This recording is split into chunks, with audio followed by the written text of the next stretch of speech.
Hola, mi nombre es Laura Soto y hoy les vengo a presentar la reseña sobre el libro Sombras de Nadie junto a mi compañera Paula Bernal.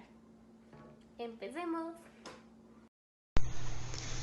El albergue es un sitio que les ha ofrecido a los niños de la calle la oportunidad de llevar una vida más digna, con otras posibilidades, y es en este panorama entre la vida y en la calle, y un resguardo donde comienza la historia, centrándose principalmente en la desaparición de un adolescente llamado Domingo, quien estaba un buen tiempo viviendo ahí.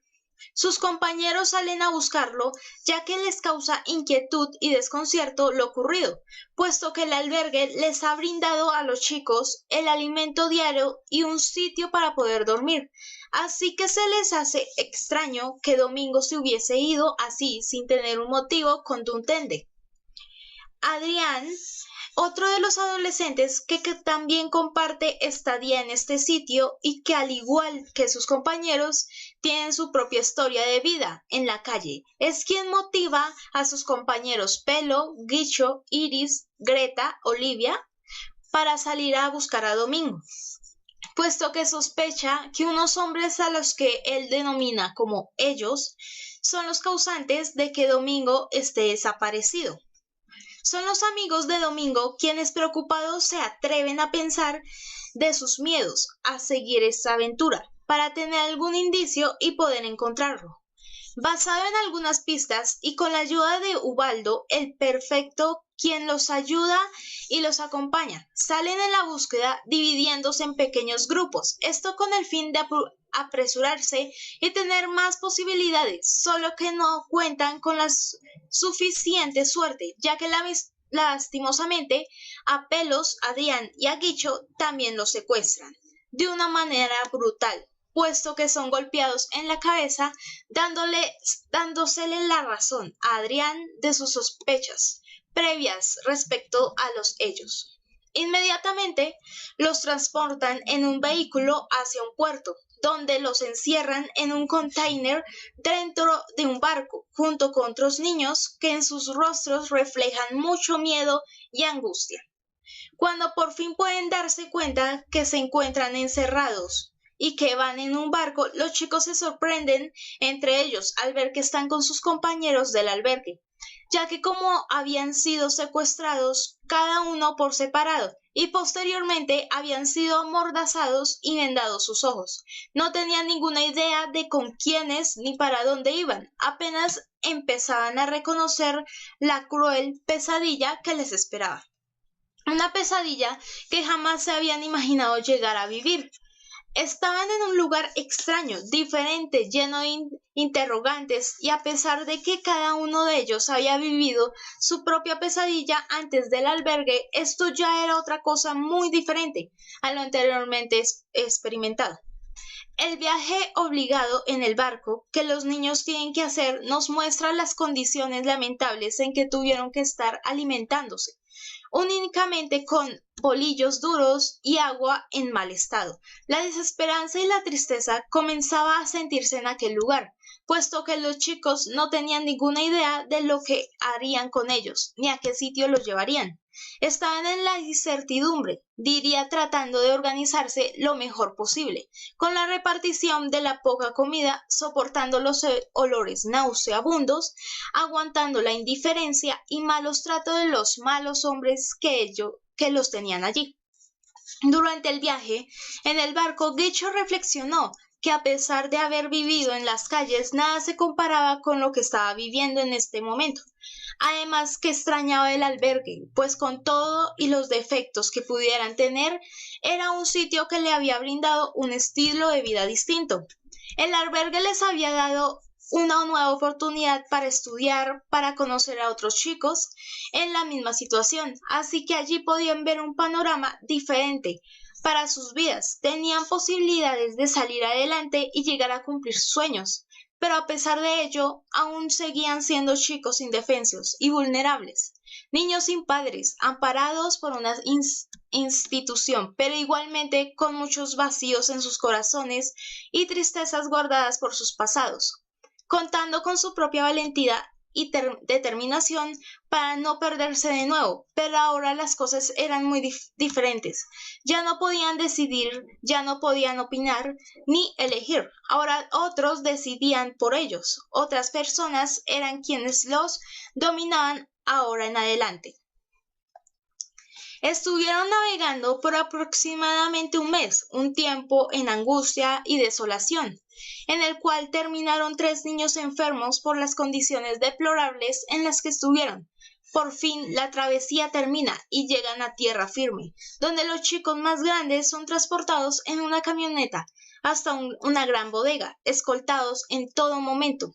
Al bajarse de la camioneta se encuentran con un sitio industrial anónimo dedicado a la explotación infantil, donde los chicos por fin conocen el motivo por el cual fueron apartados de su libertad, donde deben enfrentarse a un cruel destino de sometimiento, ya que están obligados a trabajar como esclavos durante jornadas extensas, con poca alimentación y sin un salario.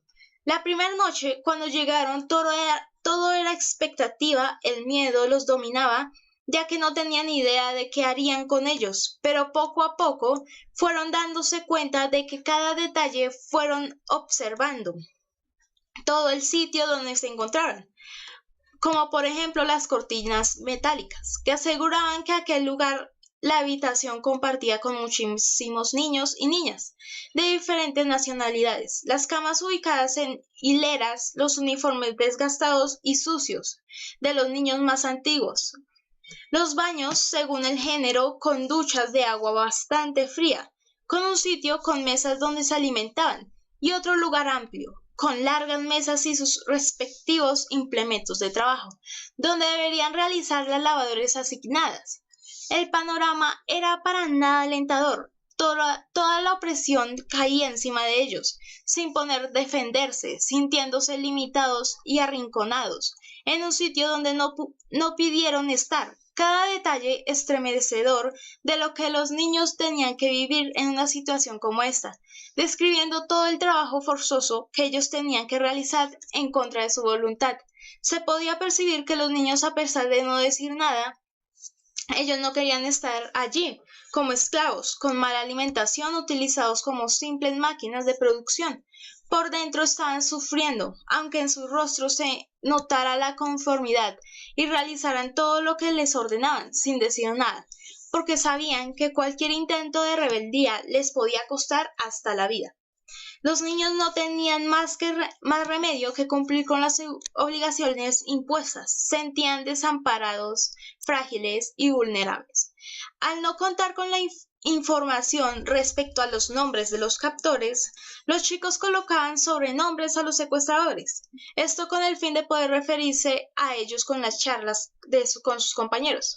Bigote Feroz era uno de los hombres que estaba a cargo de la vigilancia de las labores de los niños, y fue llamado así por el bigote que lo caracterizaba, aunque tenía otro idioma, igual se hacía entender en las órdenes que les daba. Aquel primer día de labores para los chicos nuevos fue abrumador. Bigote Feroz les indicó qué debían hacer. Ahí fue cuando se dieron cuenta que estaban en una fábrica de paraguas, donde fueron ubicados en primera medida a cargar cajas con bastante peso, más del que pudieran soportar, pero que obligados tuvieron que hacerlo, organizar dichas cajas y cumplir lo predispuesto. Los días fueron transcurriendo en el agobiante rutina de bañarse muy temprano con agua helada. Luego de desayunar, enseguida ocuparse cada uno en su labor asignada. Luego comer y finalmente caer rendidos al final una dura y pesada jornada laboral. En medio de los pequeños descansos, a la hora de almorzar, los chicos del albergue se empezaron a relacionar con otros niños que ya eran antiguos en la fábrica y conocieron a Viviana y a Nico, con quienes empezaron a hablar y a enterarse de otros detalles adicionales respecto a la vida en dicho lugar. En esa primera charla comparten cada uno su país de procedencia, al igual la percepción de que se encontraban en un lugar bastante alejado, ya que la fábrica estaba a las estaba a las afueras de un puerto, el cual estaba al sur de un puerto más grande, lo que hacía desanimarlos más de llegar a pensar en salir algún día de ahí. Pero Pelos, sin conformarse con un pensamiento esperanzador, en una de las conversaciones que tenía les dio a entender a su grupo de amigos que tenían el pensamiento, la idea de poder salir de este sitio, lo cual fue una idea descabellada para los demás, pues lo veían simple vista imposible, por toda la inseguridad que allí había. Pero igualmente Pelos tenía la convicción de mantener la esperanza y de pensar en alguna posibilidad, por difícil que fuera, para poder escapar. Para poder lograrlo, según Pelos, debían ahora en adelante fijarse en todo lo que ocurría en su alrededor, estar pendiente de cada mínimo detalle. Todo tenía que ser muy bien observado, ya que de eso dependía armar un buen plan de escape. La opresión y el liderazgo que ejercían los captores era muy imponente. Entre ellos Bastón, otro de los secuestradores, el cual fue apodado así porque cargaba siempre con él un bastón para golpear a los niños y mantenerlos controlados. Fue una de esas ocasiones donde uno de los niños deja caer un plato de arroz y Bastón con furia castiga al indefenso niño, propinándole varios golpes, lo que causa indignación en los demás chicos e impotencia de no poder hacer absolutamente nada. Igualmente, Nico les hace la aclaración a sus amigos que esos golpes son muy comunes en la fábrica, puesto que es el ejemplo que dan para que los niños sepan que atenerse si llegan a cometer algún error, si se llegan a equivocar o cometer alguna imprudencia, esas serían las consecuencias. Al ver semejante escena tan grotesca y salvaje, Pelos se entusiasma más con la idea de poderse irse de ahí. Con el paso de los días, los chicos van conociéndose un poco más. El trabajo rutinario los hacía tratar de empatizar con los demás, para por lo menos tener algo de consuelo unos con otros, y de esta manera soportar un poco aquel sufrimiento. Por ello, a pesar de lo complicado que les resultaba entenderse entre tantos idiomas diferentes como el caso de Jungyo y de la inglesa, Jane, los niños de la fábrica se comunicaban entre sí por medio de las señas y de esta manera poder salir de la monotonía, haciendo la jornada laboral más llevadera, ya que era lo único que tenían el poder hablar en aquellos cortos descansos, aunque muchas veces no tenían ni alientos para charlar. El arduo trabajo los agotaba mucho mental y físicamente. Gicho solía sumergirse en sus pensamientos.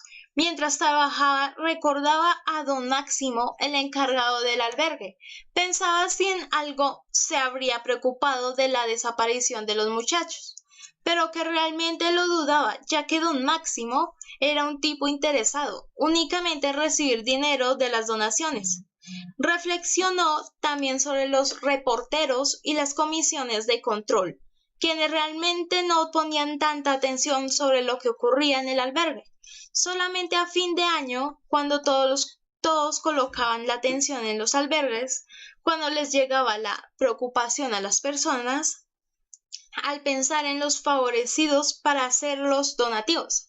Y así van pasando los pensamientos Gicho, recordando también al Moco, un vago que fue un tormento y le causó mucho daño. En aquel entonces, cuando Gicho vivía en un barrio muy humilde entre la basura, también pensó en Ubaldo, quien siempre fue muy dispuesto a colaborar y como debería estar sintiéndose por lo sucedido con los chicos. Entre tantos pensamientos, Gicho, al estar en su cama, aún con el cansancio, muchas veces no lo lograba conciliar. El sueño no podía dejar de pensar porque varios de sus compañeros del albergue se hubieran ido de manera repentina. Eran muchos entre ellos: Rigo, Marilyn, Tito, la nena, Domingo y por último Adrián, Pelos y él. Aunque de los 5 primeros no tenían la certeza de que hubiesen sido secuestrados, Por eso la sola idea de que en solo 2 meses 8 chicos del albergue hayan desaparecido de un momento a otro le parecía muy sospechoso, lo cual se le hacía demasiado extraño. Días después se rompió la rutina de los chicos, puesto que Marcos no se movía, entonces el impermeable, Adrián, el Pelos y Guicho se acercaron a su cama. A los pocos segundos entró el bastón y cuando ya iba a golpear a los chicos se dio cuenta de lo que sucedía con Marcos y salió casi instantáneamente. Llegó Bigote Feroz y mandó a los chicos a las regaderas. Ellos tenían incertidumbre sobre la suerte de Marcos, cuando de repente entra un hombre y dice: «¡Niño muerto!». En ese momento los chicos se sienten desolados, pero por el momento no pueden hacer nada más que seguir trabajando, debido a que si dejan de trabajar, así sea por poco tiempo, sus consecuencias serán un castigo físico, más específicamente un bastonazo. Después de eso se formó una mini protesta de algunos de los chicos hacia sus raptores, en el cual a Guicho le lastiman un dedo. Tiempo después llega un hombre, al parecer es médico, el cual entablilla el dedo y por medio de señas le explica más o menos cuánto tiempo ha de dejarlo inmóvil. Después de que Marcos murió, trajeron a los nuevos, entre esos estaba Domingo. Para los chicos ese momento fue muy emotivo, debido a que por fin se reencontraron con su amigo. Ellos estaban felices porque estaban juntos. Como el Pelos desde el primer momento que llegaron a ese lugar se puso a analizar todo para poderse escapar, tiempo después se había logrado tener un plan de escape. El plan era de escaparse en las noches y meterse en las cajas que contienen paraguas. Y cuando ya estén en el cañón, escaparse y lograr volver a a su lugar natal. Cuando días después pusieron en marcha el plan, todo iba bien, pero los chicos estaban muy asustados. Primero salieron del cuarto donde dormían, luego llegaron a las cajas y Viviana cerró cada una, incluyendo la de ella. Después unos tipos los subieron a un camión. Ahí ellos se soltaron de las cajas, pero ahora tenían un problema, no sabían qué hacer. De repente deciden bajarse y correr. Viviana se cae y Guicho la carga y sigue corriendo. Mientras corre observa a Bolo tirado en el suelo y él le dice que continúe, a lo que Guicho no lo contradice. De repente llegan a una calle sin salida. Al frente de ellos se encuentra un hombre grande y musculoso, pero Viviana y Guicho logran escaparse de él e inmediatamente un sujeto les propinó una paliza. Cuando despiertan tienen a Bigote Feroz enfrente de ellos. Sienten muchos latigazos y también escuchan los gritos de dolor de Viviana, Adrián, el Pelos y el impermeable. Bigote por medio de señas les dice que hay 2 huidos, 1 muerto y 5 que están siendo maltratados. Ahora los chicos tienen una incertidumbre debido a que no saben si el muerto fue Bolo, Nico o Domingo. Después de que los torturaron, los metieron en una especie de celda en la cual no había ventanas ni nada que permitiera diferenciar el día y la noche. De comida les daban arroz que al parecer estaba dañado y agua que parecía que tuviera algo para que las heridas sanaran más rápido. Luego sacaron a los chicos de ahí. Están en lo que parece ser una zona rural y Casquete les señala una parte del campo que tiene un hedor nauseabundo. Parece ser abono, tal vez composta. Ese día les enseñan el lugar y dónde van a dormir. También les muestran que hay muchas cámaras de seguridad, igual que la vez pasada, el Pelos desde el primer momento empieza a crear un plan de fuga. Después de 34 días, le han llevado al Pelos a averiguar todo sobre ese lugar. A pesar de que los chicos están cansados, están mejor que en el anterior lugar, porque ahora trabajan menos que en la fábrica. Pero después de que el Pelos tenía un plan de escape, ejecutaron el plan. Estaban un poco nerviosos, pero iban a ver. Lograron pasar varias cámaras de seguridad. Entonces pero el Pelo se resbaló y lo vieron en una cámara de seguridad. Entonces rápidamente aparecieron varios tipos y los chicos los golpearon. Lo malo fue que el Pelo se lastimó la espalda. De repente escucharon un carro y se agacharon. Viviana se dio cuenta que era la policía, así que salió corriendo y los abrazó. Los demás hicieron lo mismo. La policía llevó a los chicos a un hotel, exceptuando al Pelos porque lo llevaron al hospital para curarle la herida. Es increíble que ellos duraron perdidos 2 años, 4 meses y 17 días. Esa liberación fue una alegría a los chicos debido a que por fin habían logrado salir de esa pesadilla. Mi valoración. Laura Soto. Este libro nos narra una experiencia de un chico al ser víctima de un tráfico de personas. Este libro nos da unas perspectivas sobre la esclavitud de personas en pleno siglo XXI. Aquí nos damos cuenta cómo sufren, someten y mueren los chicos que algunas veces son un poco imposibles para la sociedad, debido a que no tienen familia ni nadie que vele por su seguridad. Lastimosamente esto es algo que pasa muy frecuente en el mundo. A medida que vamos avanzando en el libro nos damos cuenta de todo lo que puede pasar con los chicos. También podemos evidenciar todas las preguntas que se hace a nuestro protagonista a medida que profundizamos el libro. Lo más seguro es que estas preguntas jamás han contestadas, es una triste realidad. Ojalá con el tiempo no exista el tráfico de personas. Mi opinión, esta obra me pareció muy linda debido a que habla de una realidad que muy pocos se atreven a tocar. Este tema que a pesar de que sabemos que está pasando, muchas veces nos olvidamos de eso, de esos niños que están abandonados y trabajando como esclavos. Y casi nadie puede hacer algo por ellos, ya sea porque no saben su ubicación o porque simplemente no les interesa. En mi opinión general, les recomendaría este libro. Esta obra nos habla de una cruda realidad que se vive en el mundo. Nos presenta cómo sobreviven los niños en la calle y ese mundo que viven ellos, que para muchos es indiferente, pero que por medio de esta narración nos podemos acercar y visualizar a gran manera esa triste problemática y que enfrentan muchos países en el mundo. Y a mi parecer, la obra toca un tema sensible y a veces olvidado, puesto que a muchos de estos casos de desapariciones pasan desapercibidos en la sociedad. Y es entonces cuando el autor quiere profundizar en el tema, mostrándonos detalladamente toda la secuencia de sucesos que acontecen en torno a unos niños que viven en un albergue, pero que por detrás de cada uno hay una historia.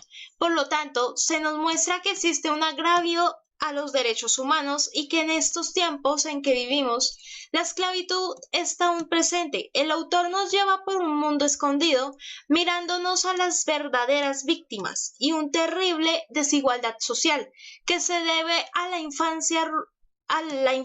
Ruiz Islas lo menciona. Basura que acumulábamos para darnos calor, basura que recogíamos, seleccionábamos y vendíamos para tener unos cuantos pesos, basura que comíamos a falta de algo mejor. Esa era la cruel realidad de sus vidas desde que llegaron al mundo, tratar de sobrevivir en circunstancias muy deplorables. Y es el sometimiento el que opaca las esperanzas de los niños por salir adelante. La fuerza y la opresión los domina y ahí es cuando no tienen otra opción que obedecer. Por siguiente, cada vez que va profundizado en el texto, vemos como a pesar de lo que los niños pueden estar sintiendo, deben obedecer sin pronunciarse, lo que nos da a entender que todos los niños son víctimas. Viven opacados por las grandes mafias, que los manipula sin tener ningún tipo de piedad. Bueno, mi opinión mía de Paula Bernal es un libro que recomendaría, puesto que nos hace acercarnos a una realidad triste que muchas veces está oculta para nosotros, pero existe. Nos hace comprender mejor lo que otros niños tienen que pasar en sus vidas, lo que es la falta de unos padres, lo que es aguantar hambre, lo que es no tener un techo, todos esos beneficios con los que nosotros contamos y que muchas veces no sabemos agradecer. Esta obra nos ayuda a reflexionar detenidamente sobre varios aspectos sociales, como son la vida de los niños de la calle y el tráfico de personas, una problemática que está latente actualmente y que gracias al autor podemos ver con más detalle. Bueno, muchas gracias. Chao.